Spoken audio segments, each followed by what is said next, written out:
Bene, eccoci alla seconda puntata delle 3 video interviste sulle esperienze concrete nei percorsi di apprendistato duale. Questi video fanno parte del modulo Come reclutare, accogliere e coinvolgere l'apprendista in azienda, realizzato nell'ambito del progetto Future Skills for Trainers. In questo video trattiamo dei valori aziendali, cioè di tutti quegli aspetti che sono tendenzialmente condivisi all'interno di una realtà aziendale rispetto all'importanza che alcune cose hanno rispetto ad altre cose, mettiamola un po' così sul generale. E anche di come promuovere il senso di appartenenza all'azienda in un percorso di apprendistato, quindi vissuto da parte dell'apprendista e da parte del tutor. Parleremo quindi con Marco nel ruolo di tutor di una piccola impresa artigiana. Grazie Marco per essere ancora qui con noi. Grazie a E voi. con Francesco che anche lui impersona se stesso nel ruolo di ex apprendista da poco tempo, diciamo, terminato questo tipo di esperienza. Benvenuto anche a Francesco. Grazie.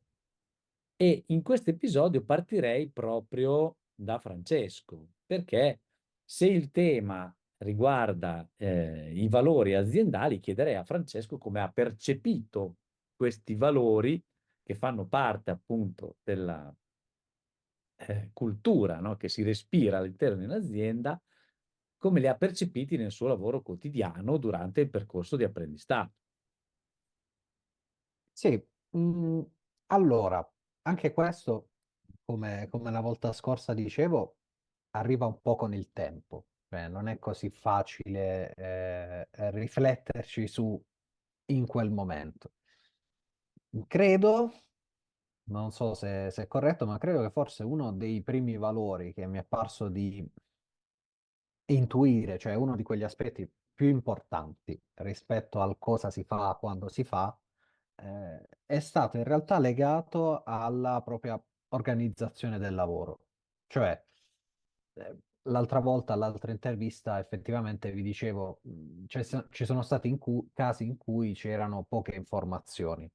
In realtà forse a volte era anche voluto, cioè per cercare di promuovere un proprio punto di vista su come fare le cose, eh, anche forse una propria idea su come faresti in questo caso, no? Più che dirti io cosa devi fare, cerca di pensarci tu. A volte me le sono fatte queste domande, cioè, ma non è che magari mi si sta chiedendo altro, cioè non mi si chiede solo di fare quel pezzo, di utilizzare quello strumento, di tagliare, ma in realtà magari si chiede effettivamente un'idea, o meglio, di rivedere ciò che si è appreso, anche se è abbastanza fresco in quel momento, e di cercare di inserirlo in un contesto leggermente più grande. Per cui forse, ecco, non so se c'è un valore apposito, però la prospettiva individuale, cioè che cosa può mettere in campo ognuno di noi, ognuno dei colleghi all'interno del lavoro più in generale. Quello secondo me effettivamente era uno degli elementi più importanti che è emerso, almeno a livello iniziale. E un altro elemento, quindi, probabilmente anche il lavoro in autonomia, cioè c'erano sì progetti in cui magari si creavano dei team di lavoro, però anche all'interno del team di lavoro non tutti vedevano tutto. E quindi, diciamo, era promosso anche un po' quel lavoro in autonomia, cioè cercare di vedere cosa fare, come fare, anche in funzione della persona che viene dopo, del collega che viene dopo e che metterà mani su quel progetto.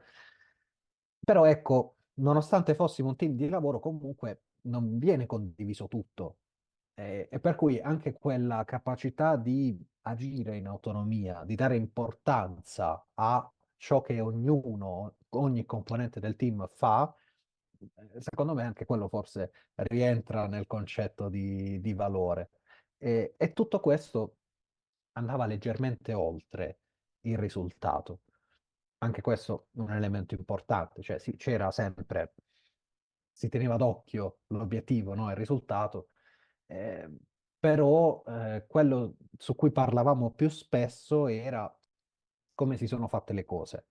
Se hai aiutato l'altra persona, spesso ero io quello che veniva aiutato, se sei stato aiutato, se qualcuno ti ha chiesto, se hai chiesto informazioni prima di, se hai proposto anche, no? A volte capitava di proporre una propria idea ed effettivamente, anche se magari non stava né in cielo né in terra, veniva comunque valutata.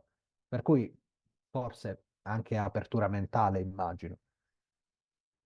Molto bene, grazie a Francesco per questo suo contributo. A questo punto mi corre l'obbligo di chiederlo anche al tutor, come sono stati trasmessi i valori aziendali e cosa c'entrano in un percorso di apprendistato duale. Sì, vabbè, allora, i valori aziendali, ogni azienda ha i suoi valori e ogni tutor ha i propri e ha il proprio modo di trasmetterli. Generalmente i valori vengono anche scritti, no, sul sito web, viene scritto, viene comunicato al cliente, ci teniamo alla soddisfazione del cliente, ci teniamo a fare il lavoro in fretta, ci teniamo a fare il lavoro bene, ci teniamo ai nostri dipendenti, sono tutti valori che le aziende in un modo o nell'altro comunicano. Però poi per trasmetterli nel giorno per giorno con i dipendenti o con gli apprendisti nel caso di Francesco, eh, è tutta un'altra storia, dipende proprio da tutor a tutor, da persona a persona. Noi siamo fortemente votati sull'innovazione e per noi il valore dell'innovazione si traduce non solo nel fare sempre cose nuove, sia per noi, cioè cose che non abbiamo mai fatto, invenzioni se vogliamo, sia qualcosa che non c'è ancora sul mercato, che nessuno ha fatto, quindi un'innovazione sia interna sia relativa, sia esterna.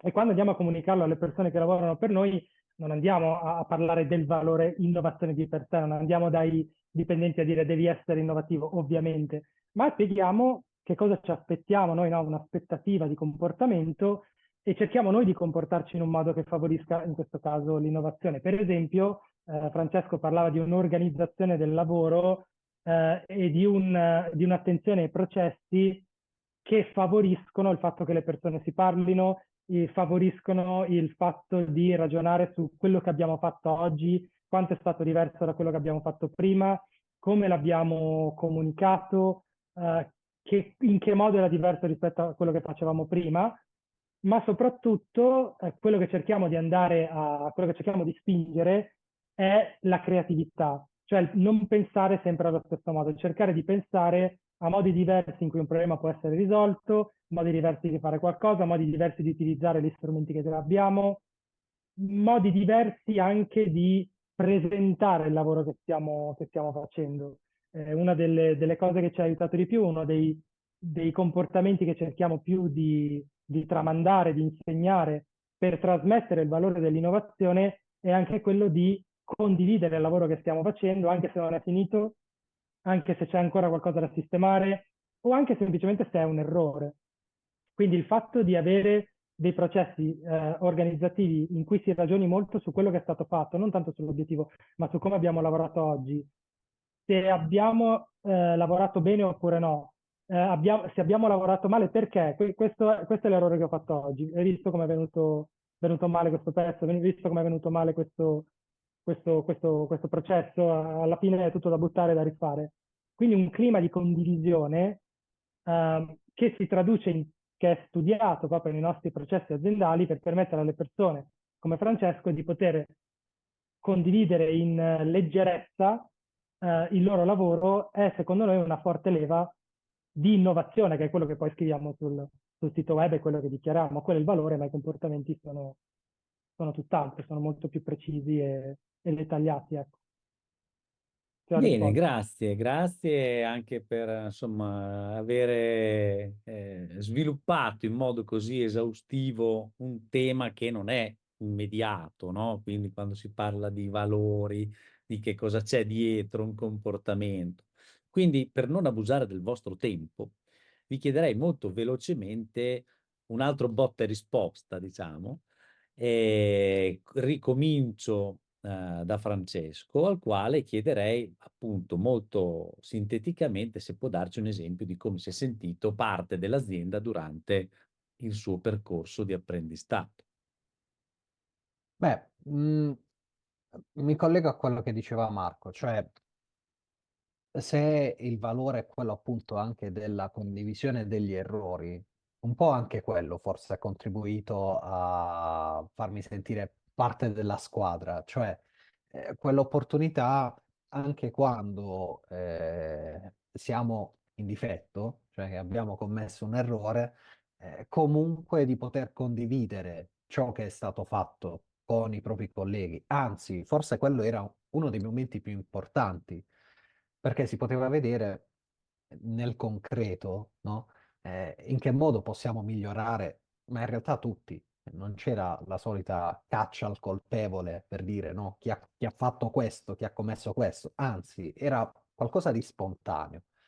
Ed effettivamente, secondo me, quello è stato, sono stati alcuni dei momenti forse più importanti all'interno di tutta l'esperienza, cioè la possibilità di dire, purtroppo non sono riuscito a fare questo, oppure ho sbagliato nel fare quest'altro, non utilizzare questo processo, non utilizzare questo strumento. Ma in realtà era anche un momento di condivisione con gli altri, cioè sembravamo un po' il gruppo degli alcolisti anonimi, no? Io ho sbagliato qui, io ho sbagliato lì, però poi mettevamo insieme tutti questi punti di vista, tutti questi errori ed effettivamente poi insieme si cercava una soluzione. Non c'era quel senso di abbandono a se stesso, cioè ormai ha commesso l'errore, boh, è finita, arriva Marco e mi bastonerà. Non è mai successo, perché in realtà, anzi, era un momento proprio per cercare di capire con più persone, e spesso era quella, no? Era quello il punto di forza, con più persone avere più punti di vista sul bene, cosa possiamo fare per non arrivare più qui, cioè per non commettere più quell'errore, dove interveniamo.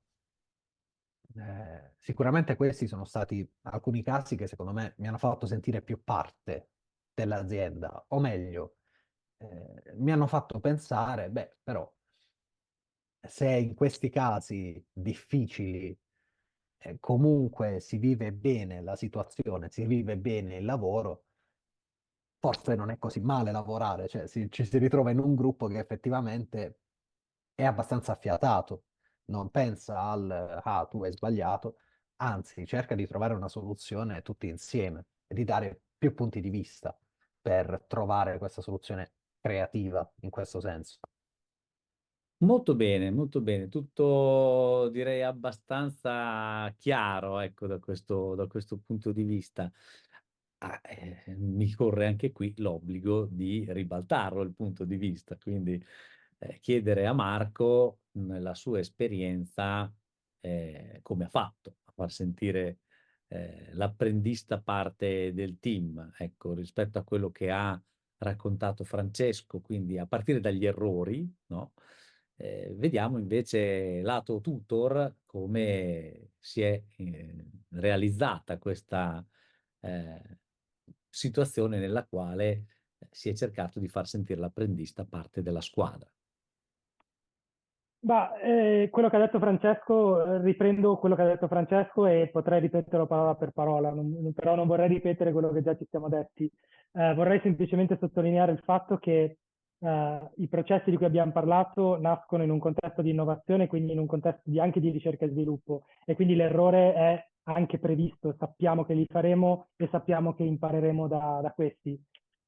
Ci sono altri contesti, sia nella nostra organizzazione ma anche in altre aziende, in cui l'errore è molto più difficile da giustificare, è più difficile recuperare, perché se viene inviato un pezzo, se c'è un errore, una conformità che viene inviata a un cliente, lì c'è poco da sperare che sia un momento di crescita e c'è molto da invece lavorare per recuperare. Perciò, per rispondere a questa domanda, vado nell'altra direzione. Nel momento in cui viene raggiunto un risultato, sia nell'ambito della ricerca e sviluppo, quindi sia nell'ambito di cerchiamo di trovare una soluzione, sia negli ambiti, diciamo, quotidiani di raggiungimento normale degli obiettivi, di produzione ordinaria, se così vogliamo chiamarla, nel momento in cui l'obiettivo viene raggiunto, coinvolgere Francesco in questo raggiungimento, quindi per esempio dargli l'opportunità di presentare al team il lavoro che è stato fatto, magari in una presentazione organizzata o anche solo chiamare tutti, venite tutti qua, venite a vedere come è stato fatto questo lavoro,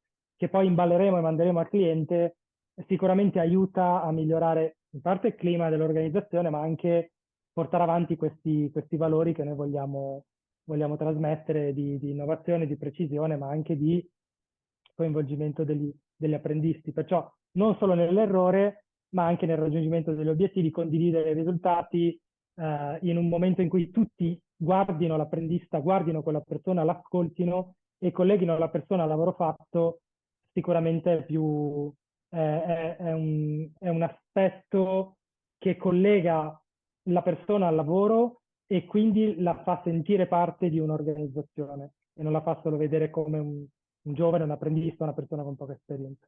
Volevo solo aggiungere questa prospettiva, ecco.